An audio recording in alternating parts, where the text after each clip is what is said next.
Voilà, bonjour et très heureux de vous retrouver pour ensemble partager la parole du Seigneur. Et ce soir, j'aimerais qu'on puisse aborder ensemble un personnage, celui de Moïse, qui est très connu dans l'Ancien Testament. Et on va voir quelques aspects de la dynamique produite par l'œuvre du Saint-Esprit, l'œuvre de Dieu dans le cœur de son serviteur. Et tout débute quelque part au milieu du désert. Et c'est là où Dieu, pour la première fois, va rencontrer Moïse, ou que Moïse va rencontrer Dieu tout à nouveau. On va lire ensemble Exode 3, verset 1er.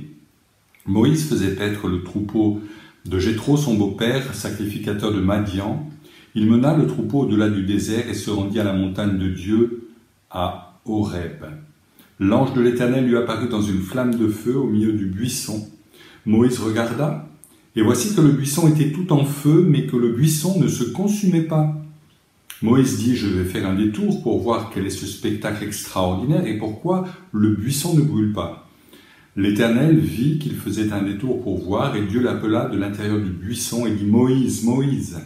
Il répondit, me voici. Dieu dit, n'approche pas d'ici, ôte tes sandales de tes pieds, car l'endroit sur lequel tu te tiens est une terre sainte. Et il ajouta, c'est moi, le Dieu de ton père, le Dieu d'Abraham, le Dieu d'Isaac et le Dieu de Jacob. Moïse se cacha le visage, car il craignait de diriger ses regards vers Dieu. Voilà ce passage absolument extraordinaire. Et c'est vrai que quand on considère Moïse, on peut se dire que lorsqu'il a voulu lui-même, par ses propres moyens et forces, essayer de conduire le peuple en direction de la sortie d'Égypte, il s'y est mal pris, il a mal fait les choses. On sait qu'il a voulu lui-même répondre à cet appel, cette invitation du Seigneur à être ce leader de cette nation pour l'extraire de l'esclavage. Mais cependant, ça s'est soldé par un cuisant échec. Un Égyptien a été tué. Il va être rejeté par ses propres frères de sang et il va prendre la fuite en direction de Madian. C'est le fiasco complet.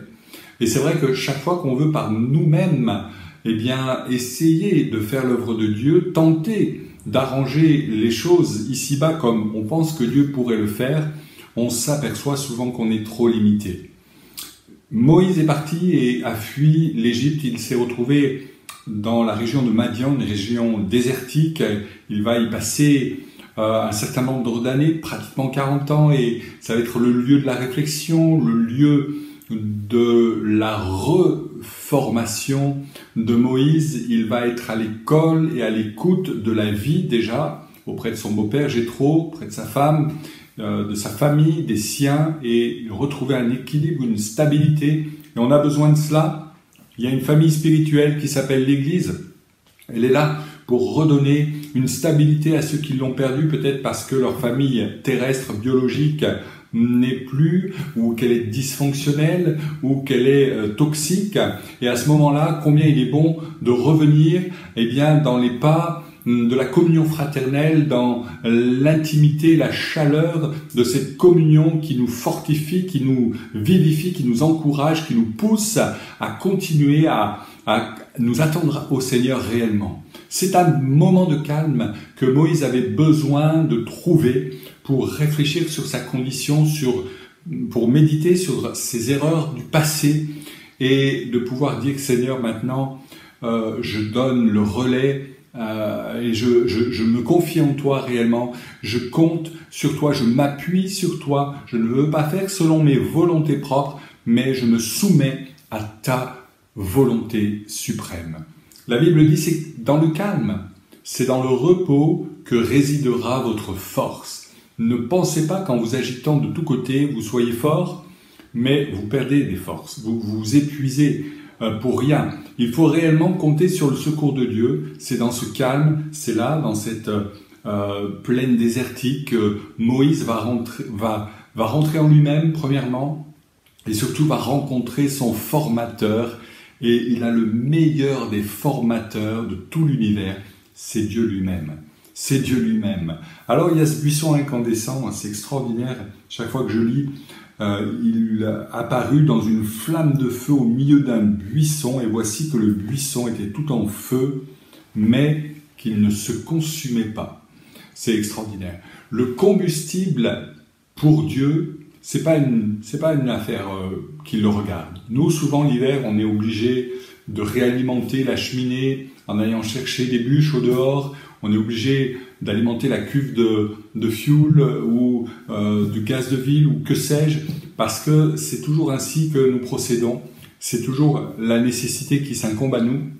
Mais le combustible, si nous voulons brûler pour le Seigneur, eh bien, sachez qu'il ne vient pas de tes propres forces, il ne viendra pas de tes propres moyens, de ta propre habileté, mais il viendra du Seigneur. Le feu qui doit nourrir notre cœur pour l'œuvre de Dieu, Dieu s'en charge, Dieu donne, Dieu fait grâce. Parfois, j'ai vu des jeunes, des moins jeunes, vouloir faire l'œuvre de Dieu et ils se sont un peu brûlés comme un feu de fête foraine qui éblouit pendant un temps et qui après disparaît un petit peu comme un feu d'artifice un soir du 14 juillet où on en a plein les mirettes et puis au bout de quelques minutes il n'y a plus rien, tout est redevenu normal et on rentre chez soi, tout est éteint. Avec Dieu, ce n'est pas ainsi que le Seigneur souhaite procéder. Il souhaite que tu brilles non pas d'un feu de paille, mais d'un feu qui dure, qui se prolonge, qui va jusque dans les portes de l'éternité, qui va jusque dans l'attente de son prochain retour. Je te rappelle la parabole des 10 jeunes filles. 5 sont sages, 5 autres sont insensées dans le sens qu'elles n'ont pas programmé le retour de l'époux, elles n'ont pas permis à ces lampes à huile d'être remplies, elles n'ont pas fait la mesure la plus élémentaire de sauvegarde de cette huile, de cette flamme, et à cause de cela, puisqu'elles ont été imprudentes, puisqu'elles n'ont pas su discerner que l'époux tarderait, eh bien, à partir de là, ça a été la catastrophe pour elles. Elles n'ont plus pu avoir la lumière nécessaire qui pourrait les conduire jusque dans le cortège nuptial. L'onction du Saint-Esprit est essentielle à qui veut servir le Seigneur, à qui veut, comme Moïse, être un fer de lance dans l'œuvre de Dieu.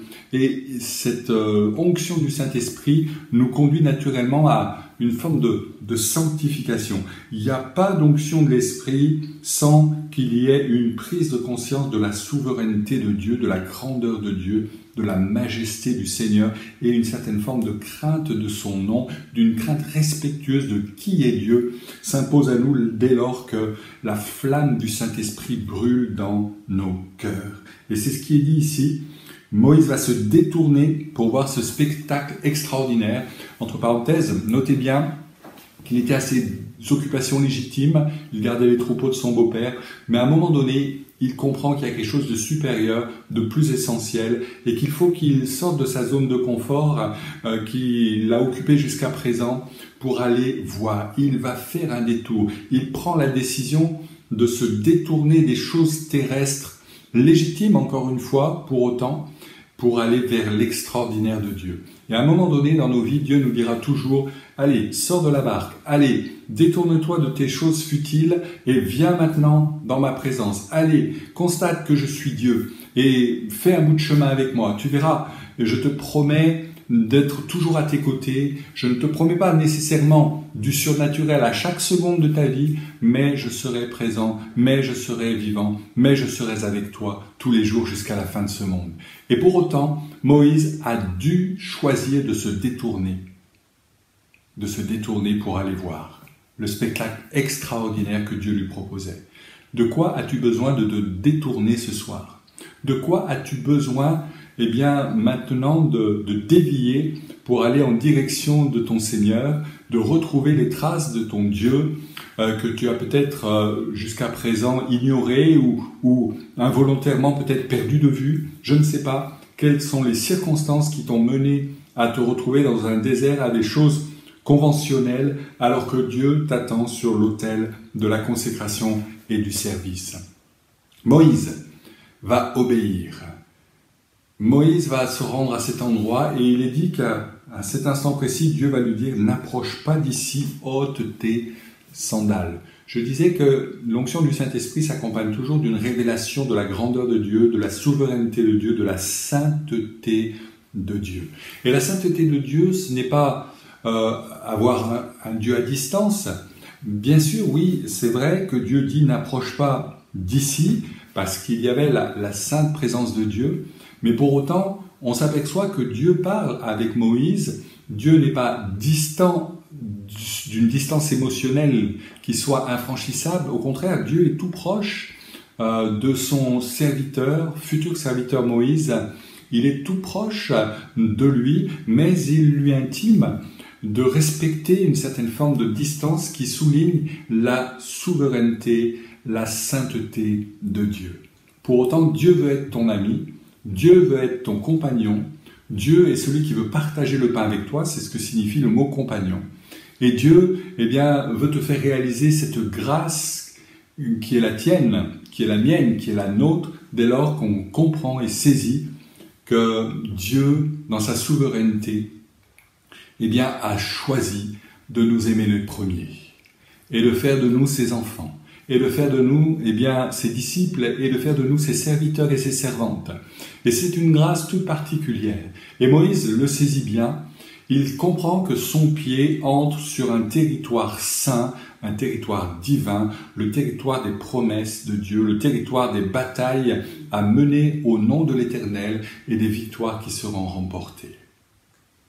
Alors, ce soir, je t'invite à la même obéissance que celle qu'a vécue Moïse et de faire un pas. Peut-être tu peux le faire devant ton écran d'une manière symbolique, de faire un pas en avant pour dire maintenant, je veux me tenir sur une terre sainte. C'est-à-dire que tout ce qui n'est pas la gloire de Dieu, je désire par le Saint-Esprit que cela me soit révélé à mon cœur. Et non seulement que cela me soit révélé, mais que j'ai la force, au nom du Seigneur, d'éradiquer ces choses dans ma vie. Elles n'ont pas place, elles doivent être vouées par l'interdit, elles doivent être écartées de ma vie pour servir convenablement le Seigneur. Il y a une symbolique de marche par la foi, d'une marche conquérante. Moïse ne sait pas encore tout ce qui va l'attendre, tout ce que Dieu a en projet au travers de cette approche-là, dans ce désert de Madian. Il ne sait pas encore qu'il devra affronter face à face le plus grand monarque de l'époque, le Pharaon. Mais il sait une chose, c'est que Dieu est là et qu'il a le souhait de lui obéir.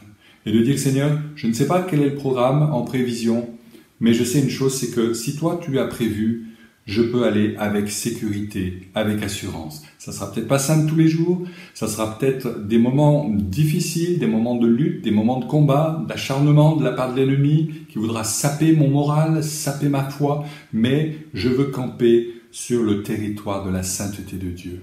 Amen. Et avec cette marche par la foi, on s'aperçoit tout au long du livre de l'Exode que Moïse va faire quelques pas symboliques importants, quelques marches symboliques, quelques ascensions aussi particulières et importantes. On va le voir ensemble maintenant. Notamment Moïse, premièrement, va marcher sur la puissance de l'ennemi, littéralement. Et j'aime cette parole dans Exode 7, verset 1. Vous pouvez le souligner, c'est un verset extraordinaire. Il est dit, l'Éternel dit à Moïse, « Vois, je te fais Dieu pour le Pharaon, et ton frère sera ton prophète. » Vous avez bien entendu. L'Éternel dit à Moïse, « Vois, je te fais Dieu, avec un D majuscule, aux yeux de Pharaon, pour le Pharaon. » Littéralement, la force de Dieu va être communiquée à Moïse de telle manière que, aux yeux de Pharaon, Moïse va devenir l'incarnation du Dieu de l'univers, du Créateur de toute créature. littéralement. C'est extraordinaire. Mais dites-moi, en même temps, c'est pas si extraordinaire lorsqu'on lit dans le Nouveau Testament que pour la première fois à Antioche, on a appelé les disciples de Jésus des chrétiens, des petits Christ. Dieu a fait Moïse à son image, si je puis dire, de la même manière que nous sommes appelés par l'action du Saint-Esprit en nous à ressembler de plus en plus, à être transformés jour après jour en l'image de notre Seigneur Jésus-Christ. Alors, ça c'est le miracle de la grâce de Dieu qui désire ainsi qu'au travers de nos vies, ce ne soit plus nous qui vivions, mais Christ qui vive au travers de nous. C'est le plus beau et le plus grand des miracles. Voici que tu seras, tu seras littéralement mon reflet sur cette terre. Vois, je te fais Dieu aux yeux de Pharaon. Vois, je te fais à l'image de mon Fils Jésus-Christ pour que tu sois un flambeau autour de toi, dans ton cercle familial, dans tes connaissances professionnelles, dans cette ville de Limoges et alentour. Tu es littéralement un petit Christ. Amen. Réalise-le bien ce soir et médite ce verset de Exode 7.1. Ensuite, on sait que Moïse va marcher au travers de la mer des Joncs. On trouve cela dans Exode 14 et au verset 16 où il est dit, c'est Dieu qui parle, « Toi lève ton bâton et tends ta main sur la mer et fends-la. Les Israélites entreront au milieu de la mer à pied sec. » Waouh! Et à chaque fois on se dit, quelle foi, quelle détermination dans le geste de Moïse qui va ainsi planter son bâton au milieu des éléments liquides et voir ces éléments liquides refluer de part et d'autre, se constituer en muraille redoutable et laisser un passage à sec pour que tout le peuple des Hébreux puisse traverser sans encombre. Il y a dans la vie des traversées difficiles, il y a parfois des impasses devant nous, il y a parfois des décisions, on se dit on doit choisir entre guillemets entre la peste et le choléra. C'est pas facile, c'est pas simple, on ne sait pas comment opérer, que faire. Et puis à un moment donné, parce qu'on se jette au pied du Seigneur dans une attitude de soumission totale, de foi totale et entière, on voit la main de Dieu se poser. Et là où il y avait une difficulté à venir, le chemin s'ouvre enfin et on voit enfin quelque chose qui se dessine devant nos pas. Quelle grâce! On pourrait témoigner de maintes manières. Je me souviens du témoignage de notre propre fille lorsqu'elle est née avec cette malformation au niveau de l'urètre qui était mal implantée, qui faisait refluer l'urine en direction des reins pour les contaminer. Et le médecin qui nous dit qu'il va falloir attendre ces 3-4 ans pour envisager une opération qui sera lourde, douloureuse et avec des conséquences certaines. Et puis, il y a eu ce temps particulier dans une mission où le prédicateur a imposé les mains au nom du Seigneur sur l'enfant et mon épouse qui portait l'enfant. Et on a senti tout de suite, mon épouse a senti qu'il y avait l'œuvre et l'action du Saint-Esprit qui s'opérait dans le corps de cet enfant. Elle avait alors 1 an et demi, elle avait des infections urinaires chaque mois. Elle était sous antibiotiques de sa naissance jusqu'à ses 1 an et demi. Et puis là, dans ce cadre de cette mission, Dieu est intervenu. Ça a été fini. Dieu l'a relevée. Dieu lui a fait grâce. Aujourd'hui, elle a 25 ans. Elle se porte bien et merci Seigneur. Tout cela, c'est une affaire du passé. Voici qu'à un moment donné, il a fallu planter le bâton de la foi et voir les eaux s'ouvrir et un passage se faire pour la guérison physique, pour la guérison morale, pour la guérison spirituelle, pour la guérison des corps meurtris, pour la guérison des consciences flétries, pour la guérison des esprits abattus, pour la guérison des cœurs sous l'emprise de l'amertume.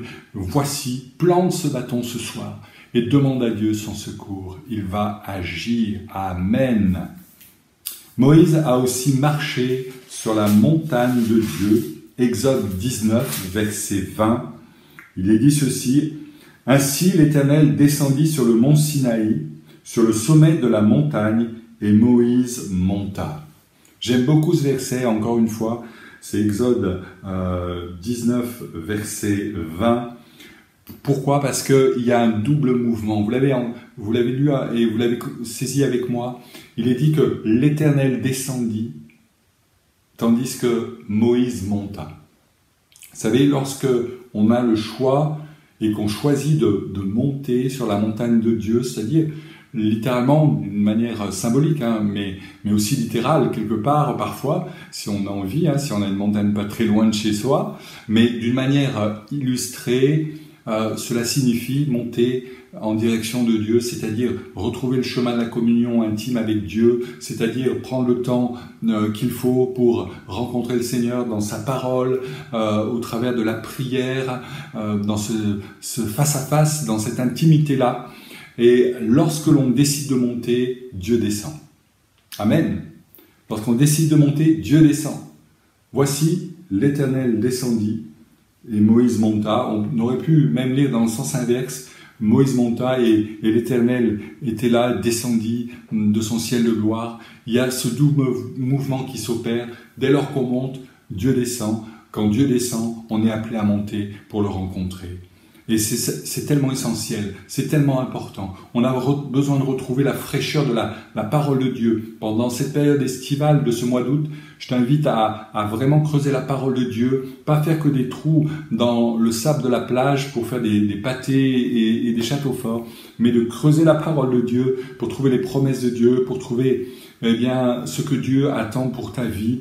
Moïse est monté, il avait un rendez-vous. Il savait que Dieu l'attendait pour des choses extraordinaires. Il savait qu'il allait recevoir, et c'est le chapitre suivant, chapitre 20 de l'Exode, les 10 commandements, c'est-à-dire le socle même de toute la foi hébraïque à l'époque, de tout ce qui allait animer le culte en direction du Seigneur. C'est dans ce temps-là, c'est au moment où il monta, Dieu descendit, il y a eu cette rencontre, il y a eu le don des lois, des commandements, des paroles de Dieu pour son peuple, afin que celui-ci soit en bénédiction.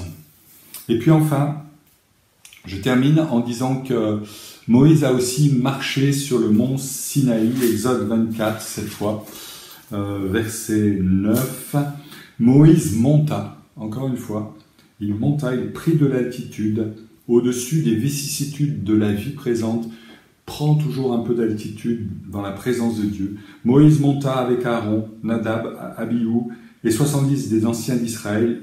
Ils virent le Dieu d'Israël sous ses pieds. C'était comme un ouvrage de... Ils virent, le Dieu d'Israël sous ses pieds. C'était comme un ouvrage de saphir étincelant, comme le ciel lui-même dans sa pureté. Il n'étendit pas la main sur les lits des Israélites. Ils eurent une vision de Dieu. Puis ils mangèrent et ils burent. L'Éternel dit à Moïse, « Monte vers moi sur la montagne et reste là. Je te donnerai les tables de pierre, la loi et le commandement que j'ai écrit pour les enseigner. » Moïse se leva avec son assistant Josué. Moïse monta sur la montagne de Dieu, etc. Et par la suite, on s'aperçoit que la gloire de l'Éternel vient et recouvre Moïse, à tel point que le visage de Moïse est resplendissant. C'est ce temps où Moïse va passer 40 jours, 40 nuits, là dans la connexion intime avec Dieu. Et c'est là où il va recevoir l'ordre et les plans pour la construction du tabernacle. Autrement dit, tout ce qui va dans les siècles à venir, pas simplement dans les semaines, dans les mois, dans les années, mais dans les siècles à venir, légiférer le culte de Dieu, organiser le culte et la dévotion due au Seigneur, tout cela, il va le recevoir dans cette rencontre particulière. Vous avez noté que dans un premier temps, il est monté avec 70 et Aaron, et puis Dieu lui dit, toi Moïse, tu vas monter un peu plus haut pour un face-à-face. Et vous savez, c'est bien de suivre les autres, c'est bien lorsque les autres ont des motivations pour Dieu, d'être dans le mouvement, et puis peut-être à certains points, Dieu va te dire, toi en particulier, je t'appelle à quelque chose de spécial, je t'appelle à un ministère particulier, et j'ai besoin d'aller plus loin avec toi, j'ai besoin d'une connexion, d'un vis-à-vis, d'un contact continuel et permanent, précis avec toi. J'ai besoin de ce temps particulier parce que je vais te donner les plans qui ne seront pas ceux du tabernacle cette fois-ci, mais les plans que j'ai prévus pour ta destinée. J'ai devant toi un chemin tracé, je veux te le faire découvrir, certains aspects en tout cas, et pour cela, j'ai besoin que tu viennes au-dessus de la mêlée, au-dessus de toutes les contingences, encore une fois, de cette vie terrestre. J'ai besoin d'être dans cette connexion-là. C'est ici le symbole de notre communion avec Christ. C'est ici le symbole de la présence permanente qui est promise par le Seigneur à tous ses disciples, qui a dit, voici, lorsque 2, 3 s'assemblent, certes, mais aussi, voici, je suis avec vous tous les jours, jusqu'à la fin de ce monde. Et nous avons la possibilité, par le Saint-Esprit, d'être unis au Christ, chaque instant, chaque jour. Et particulièrement, nous pouvons, pendant cette période estivale, prendre un temps spécial pour aller sur la montagne de la rencontre, pour rencontrer notre Seigneur et lui laisser dire, Seigneur, dépose sur mon cœur ce que tu attends de moi pour cette année nouvelle, cette année scolaire 2021-2022. Seigneur, j'ai besoin de tes projets, j'ai besoin de savoir quelle directive tu veux que j'emprunte, quel service tu souhaites que j'accomplisse dans le cadre de l'église locale. J'ai besoin, Seigneur, que tu me renouvelles dans la perspective du service qui est le mien. J'ai besoin d'un renouveau, j'ai besoin que tu me laves de toutes les scories qui se sont accumulées tout au long du service. J'ai besoin d'être régénéré, j'ai besoin d'être renouvelé par le Saint-Esprit dans mon service. Je veux amener une dynamique nouvelle, que ce soit auprès des enfants, dans le chant, dans le cadre du ménage, dans le cadre des jeunes, des ados, des pré-ados, dans le cadre du service auprès des enfants en situation de handicap, dans le cadre du FLE, dans le cadre de toute action que nous menons pour afficher la couleur et faire connaître que nous aimons notre prochain, que nous voulons son bien. J'ai besoin, Seigneur, que tu me renouvelles dans des dispositions nouvelles pour te servir. Alors, tout part à l'initiale de ce buisson ardent, dans ce désert, où pour la première fois, Moïse va ôter ses sandales par crainte et respect pour l'Éternel, son Seigneur. Et il va s'imprimer en lui un fort sentiment de la sainteté de Dieu. Dieu n'est pas le copain sur lequel on peut mettre une tape sur le dos en disant « Salut, comment ça va aujourd'hui ?» Dieu est Dieu. Dieu est Dieu. Dieu est souverain. Et Dieu, pour autant, est un Père qui nous aime, qui t'aime, qui veut t'utiliser pour sa gloire.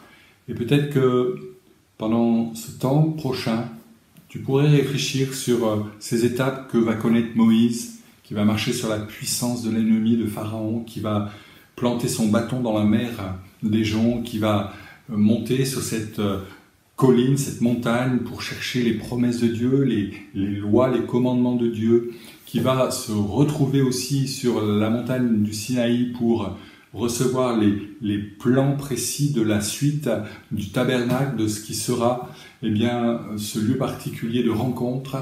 Et j'ai cette assurance que si tu fais cela, Dieu va trouver son plaisir en toi, va te bénir, va te régénérer, te renouveler et te permettre d'aller bien plus loin encore dans les projets et toute la dynamique que Dieu a pour toi, devant toi, en prévision.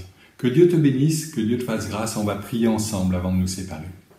Seigneur, tu es celui qui a su faire grâce à Moïse, cet homme qui avait voulu par ses propres initiatives régler le compte de tous les problèmes de son peuple, mais qui s'est retrouvé dans un lieu d'isolement pour te rencontrer, pour qu'il y ait un temps de formation particulier, pour qu'il y ait surtout cette rencontre au travers de ce buisson ardent. Et Seigneur, je te priais pour que chacun de nous réalisions que Moïse était un homme de même nature que nous, qu'il n'avait pas quelque chose de spécial de plus, mais qu'il était simplement un homme à ta disposition.